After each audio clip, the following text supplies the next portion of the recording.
Okay, guys, so we're here talking today and we're talking about fat loss with Luka. So, what we're going to see is exactly what his principles are with training, nutrition, and supplementation. So, thanks for chatting with us today, man. No problem, man. Excited about it. So exactly what do you think is the key to success with nutrition and fat loss?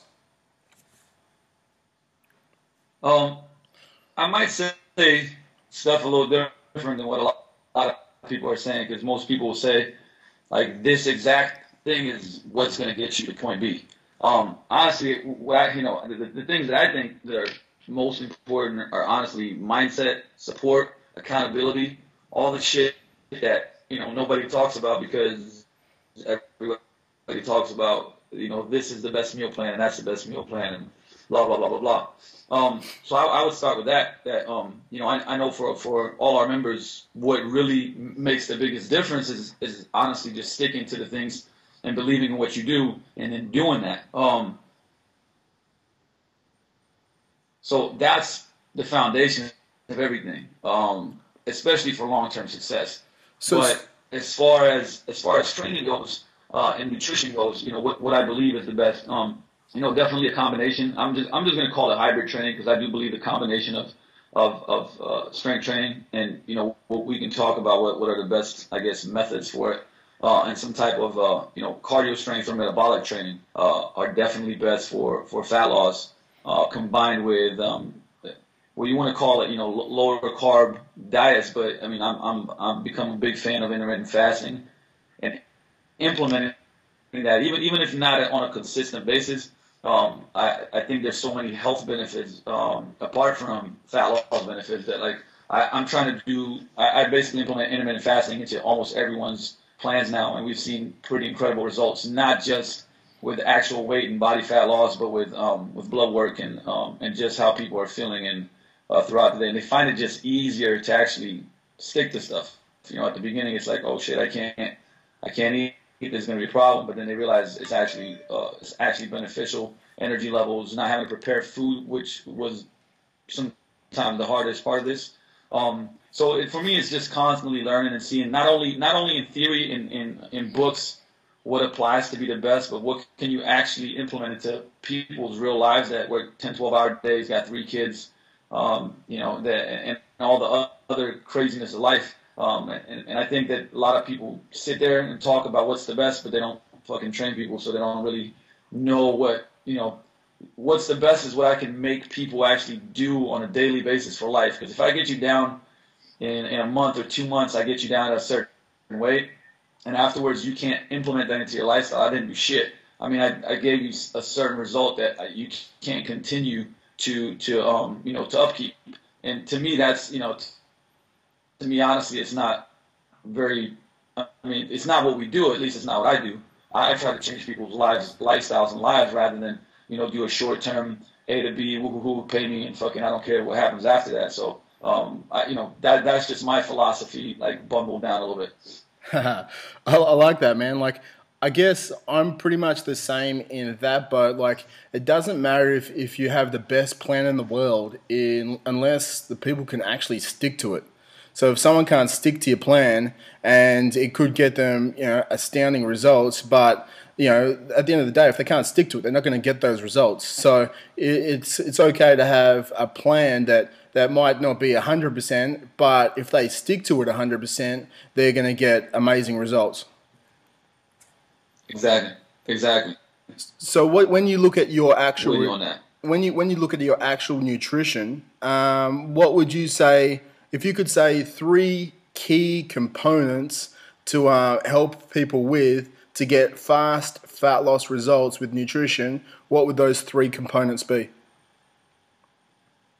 I mean, I'm going to look at. So I'm going to look at the average person. I'm going to look at the average person that walks in. I mean, 80 to 90% of the population that we deal with is definitely number one, improving quality of food, right? To me, that's huge because once again, I know we're talking about fat loss results, but I don't give a fuck. Like, I want them to improve the quality of food. Period. is going to be cutting down on starches and sugars, or put it this way, or if they are taking them, having nutrient timing, taking them at the right times. And number three for me is going to be, especially after all the research I've done lately on, is going to be intermittent fasting. So improving quality of food, cutting down starches and sugars, and timing what you're doing when you're doing it, and implementing intermittent fasting. I did mention calories. Are calories important? Yes, they are.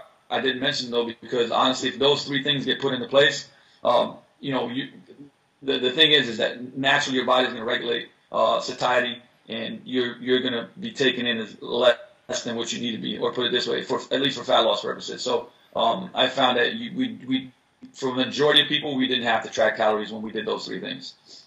Yeah, man, I totally agree with you there as well. We're pretty much on a similar mindset with that. Now, with your training, how much time in the gym or how much time training do you think people have? Like, say if they have 4 hours a week or 3 hours a week, should they be doing to get the best bang for their buck as far as their training goes, so they can actually achieve awesome results? You know what? I still believe in that hierarchy of fat loss pyramid. That if you have the least amount of time, you should implement weights. Obviously, the program should be catered more to fat loss, so shorter breaks. I would still periodize the reps and things like that. But I would, for 4 hours a week, to me is a lot of time. I mean, we got people that come to boot camp 3 days a week for 40 minutes. And they add in some type of metabolic training that we outline for them, whether it's bodyweight circuits, whether it's sprint interval training, whether it's actually doing ropes and circuits and things like that. And if you put it all together, it'll probably punch maybe around 4 hours, maybe a little over 4 hours. It can be even less than that. So it's either 2 to 3 strength training sessions a week, 2 to 3 metabolic workouts a week. And that's honestly beyond optimal. With 2 and 2, you could get pretty damn amazing results if you're controlling obviously the nutrition as well and lifestyle. So what's optimal? It's hard to say depending on what you want your result to be. But I mean, we've got people losing 10, 15, 20 pounds. Their first month doing 2 semi-privates and 2 boot camps a week, or 3 boot camps a week, and 2 to 3 metabolic extra sessions a week. So I think we're both kind of like on the same page. That if you take 4 hours out of the week for training, I think if you're not willing to take 3 to 4 hours a week, to help change your body, then I don't fucking think you're really serious about changing your body. Period. Because we both know the fucking 8-minute workout 3 days a week and shit. That's let's be honest, it's not happening.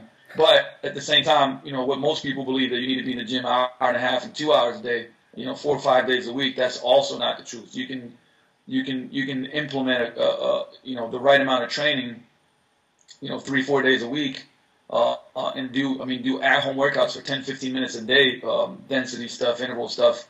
You don't need the gym to do things like that and still get not good results, like amazing, great results. You can do that. I mean, and I think with our before and after pics, same in your situation, I think that we can go back and forth and prove that over and over again. So yeah, man, like your before and after pics are pretty fucking awesome. So like it proves that what you're saying actually works. Like we tend to agree the same, that like with my guys, if they're doing like a nighttime session, if they want to increase their fat loss results, then I always get them to even do like that 8 minutes in the morning, where they do like 2 times a Tabata in the morning of some sprints just around the block. That takes 8 minutes out of their morning, but it just kickstarts everything, and they're going to shoot up their growth hormone levels in the morning. And then when they come into nighttime and do the strength training, it just makes that metabolism come into overdrive. So I guess what you're saying is like two-a-day workouts are good, but you don't have to do 2-a-day workouts in the gym. It can just be something metabolic that they can do at home. Exactly. I mean, it's what you just said is exactly what we do. Is we're trying to teach and outline a lot of like the mentality of I only have 15 minutes. Like I'm not going to do anything. 15 minutes is not enough. And just like what you're saying, in 8 minutes and 10 minutes, whether it's Tabatas, whether it's sprints, whether it's bodyweight circuits, 10 minutes is a shit ton of time to get a lot of work in, especially if it's a supplement to all your training. I mean, we actually do this. We do the same thing. Maybe we're outlining it, a little bit different. You with your experience, we mine, but essentially 95% of the things we're saying are the same. We want insulin as level as possible, but in the morning, if we can get an extra density workout in with body weight that bumps your fat loss up for the day, and in the evening you got a strength session. I mean, that's just that extra on top. It's the bonus on the furnace that we're already creating with the nutrition, with the lifestyle, with the training. 100% agree, man, because essentially if you're implementing the intermittent fasting, that means the people's insulin level is going to be nice and low in the morning, and when insulin's low, glucagon's going to be high. So glucagon's like the fat burning effect, like insulin's alter ego. And if that's high, and then you add in a density workout already to do it with when glucagon's going to be high, it's just going to increase that thermic effect and make you even lose more body fat. Exactly. And then, I'm pretty sure you're doing the same things. Is whether people are working out in the morning, how what you outline as far as eating, even if they're like I said, if they're intermittent fasting, we'll actually allow some caffeine to bump up the workout, and then BCAAs before, and then depending on whether it's extreme fat loss goals or somebody that wants to maintain more muscle, we'll do BCAAs after as well, and sometimes a post-workout shake. But there's a lot of little intricacies that you can kind of play around with depending on what their goals are, and I'm sure you deal with that too. But for extreme fat loss, all we do is what we can do, like we'll allow black coffee. I know a lot of people like to drink coffee. We'll do a lot of black coffee before workout, BCAAs before workout, and then BCAAs after if it's for extreme fat loss. And then they obviously can't eat anything until that fasting phase is over. Yeah, man. Like, it's funny that we actually haven't talked about this before. Like, me and you haven't talked about it, but we pretty much do 95% of the same stuff with our clients on another side of the world. And I guess, like, Yeah. It's a proven testament to why we both get great results with our clients.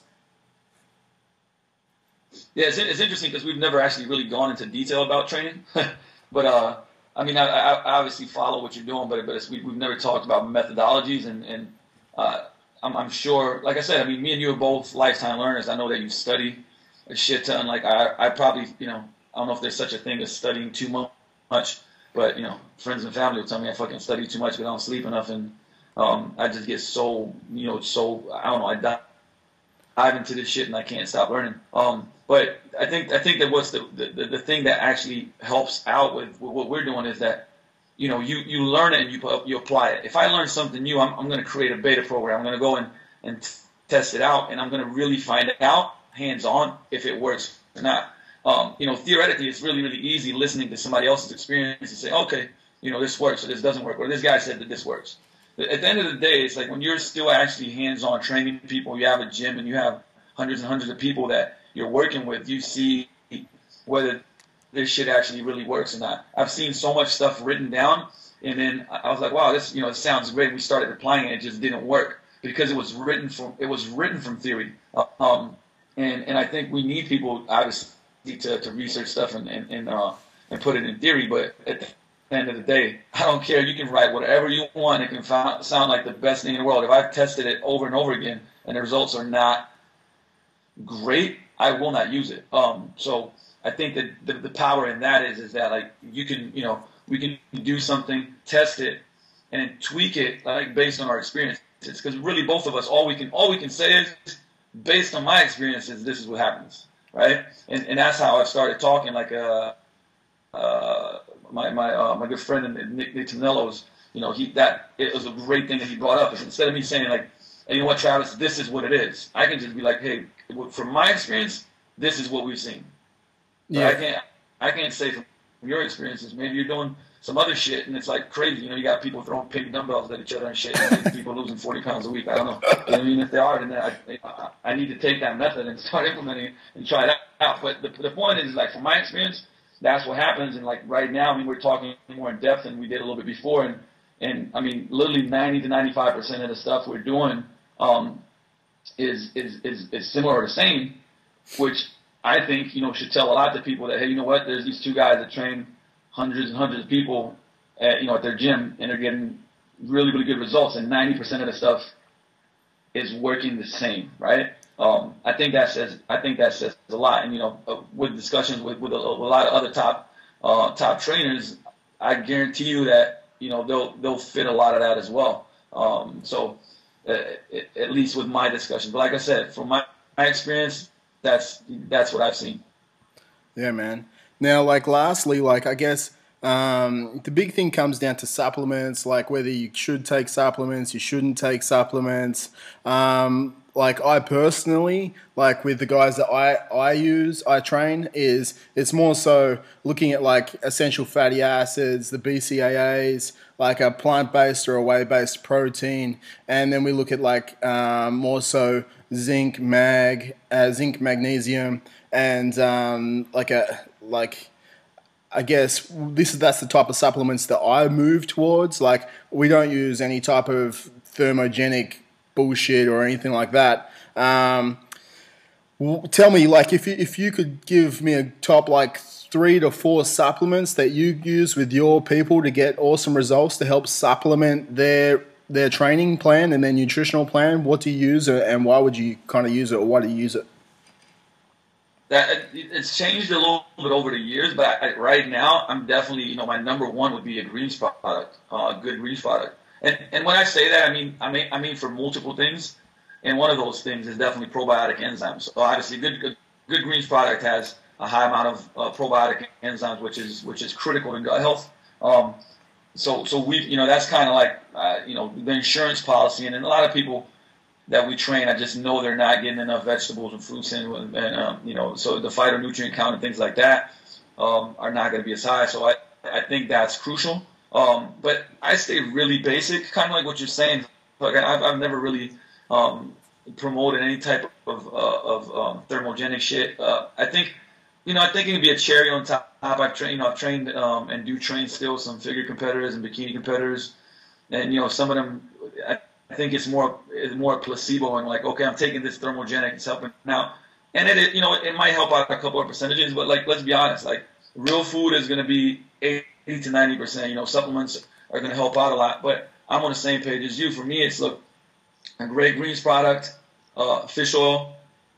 Then on top of that, we're going to have whey protein. Like it's just going to be. Is it really, really necessary? No, but it helps, right? Post-workout shakes definitely work.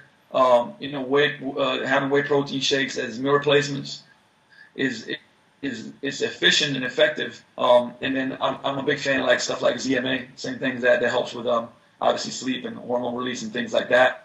But those 4, I'm pretty much we could talk about BCAAs being beneficial, and I see a place for them, and they are. But once again, that's the cherry on top. I would say greens, fish oil, good post-workout shake, ZMA, and there's a couple others that I'd say are definitely good, and they have their place. But the more you start talking about supplements, the more people believe that is going to make the most difference. But really, what's going to make the most difference is going to be their regular nutrition, right? Yeah, man. Like I hear what you're saying there, and I guess we're both on the same page with that, which is another good thing, that we just don't sell and promote mindless supplements just for the fact that we're trying to make more money off our clients, because we're about helping people, not about like just making mindless amounts of money, like a lot of you see a lot of in the fitness professionals just pushing supplement after supplement and not really knowing what they're going to be doing for their clients. So, like, I commend you, obviously, by not being one of those people. It's funny. I've always came from a stand, like, once again, it's just like everything else we just talked about. If it really helped that much to get 15 different supplements, I recommend it, but you just find out. Even on myself, you train a lot. You've been your own guinea pig, probably as much as I've been my own guinea pig. I test the shit out of everything. Before I ever put out intermittent fasting for my clients, I did it myself. I mean, every single thing I've tested it probably myself before I ever recommended it anywhere else, because it's good to feel, to go through that process and understand it, you know. And I used to think, you know, I used to play professional sports, and, you know, we had a lot of supplement companies. It's like, man, you got to take this, you got to take this, you got to take this. It's all this shit helps. You know, I cut like 80% of the stuff out that I was taking, and fuck, I felt better. So I'm like, what the fuck? I mean, so there's obviously things that really, really do help. But at the same time, it's like, you know, then you come to the realization when I cut a lot of the shit out, I was feeling better. I was getting the same or better results. Probably just because I was starting. When I cut out a lot of the supplements, I actually started focusing on real food more, and understanding that real food has, you know, has a humongous effect on how we feel, how we, you know, on body fat, on muscle gain, on energy levels, on hormones, I mean, you name it. So, you know, it's like I come from a standpoint of just being super 100% ethical and be like, man, what is the best for my client? What is, you know, and if the best for my client means no supplements, then that's what I'm going to recommend. If it means, if I realize that it's like all these supplements, then that's what I'm going to say. You just have to be true to what you actually believe. And if there's people that really, really truly believe that, you know, you got to take all these fucking supplements, then great, then recommend them. But, you know, I think we both know, both in the research and in real world results, that that's not the truth. There are certain things that really are really beneficial, but, you know, it's only so much. Yeah, man, I agree. You know, that's pretty much all I wanted to go over today. You pretty much covered everything people need to know, from training to nutrition to, like, I guess the biggest thing with accountability for them to achieve the results, and the support network, to supplementation of why we you know, take certain things and what's good and what's bad. Where, if people are I guess watching this, where can they find you, and where should they look out to you know, maybe come down and try at the gym and all that sort of stuff? Like, where would we find you? Right now, I'm launching 2 sites. So whatever I tell you is not up yet, but it literally will be within 7 to 10 days. One is going to be vigorgroundfitness.com. So that's VIGORGROUND fitness.com. That's the name of my gym. It's called Vigor Ground. But because we flipped the name of the brand about a year ago, site's been in the making. I actually have quite a lot of articles and information on my old site, which is Host of Our Performance. So it's my last name, HOCEVAR performance.com. You can go read it. It's probably at least 100 articles plus on there. And also, me and Steve Krebs, my Ace Boon Coon partner, man, we're starting the packfitnessbusiness.com. Where I mean, it's a lot of strategies both for business stuff, but we're actually going to be writing quite a bit too on nutrition, training systems, things like that, helping other fit pros better serve their clients and get better results in all areas. So, but you can I'm on Facebook a lot. You know, feel free to ask me a question. I always write my thoughts and shit like that. And, you know, me and you, we're exchanging a lot of stuff on Facebook. Sometimes it's just a bunch of bullshit, but that's funny, so who cares? And whereabouts are you located, man? Like, if someone wants to check out your gym, whereabouts is that? So I'm located in Renton. It's actually about a 10-minute to 15-minute drive from Seattle, Washington. Like I said, the gym's called Vigor Ground Fitness and Performance. It's Renton, Washington. The area code is 98056. You can, you know, like I say, Google me, man. But we're definitely, I'd say most probably the fastest, smaller, like I would say, fat loss and performance. I'd say fitness and performance gym. We're the fastest growing fitness and performance gym in this area, maybe in the whole of Seattle, knowledge. But it's pretty nuts, and really it's driven by results, and it's driven by the community and the relationships that we create. And then our whole team is, you know, their purpose really is helping people out. And I think, like I said, like we mentioned, that, you know, shit doesn't matter, especially when you're in fitness. If people don't see that you care, everything goes down the drain, because then there's no trust, there's no belief. And then even if I have the best program, I don't trust you. I'm not going to believe that that's going to work for me. And I don't care, like I said, if you are working with a fit pro or not, believe in what you're doing, you know, have a support system, you know, build a community, whether it's inside of a gym or if it's outside of a gym. and your chances of success like will skyrocket. So, that's a quick tip of just training thousands of people over the years. So. Yeah, man. Well, like again, like thanks for today. What I'm going to do is I'm going to chuck those links below the sky, below this like YouTube. It will be on the page, so people can just like click below on the links and they can check you out. I'm sure that if they say they saw this and they come down to your gym, you'll give them like a 3-week trial of one of your boot camps. Definitely, yeah, definitely. And if you come from Australia, I'll give you a free month. And man, thanks for chatting today. That was awesome. Thank you, Travis, man. Hopefully, like I said, we'll do more of this stuff and get more knowledge out there.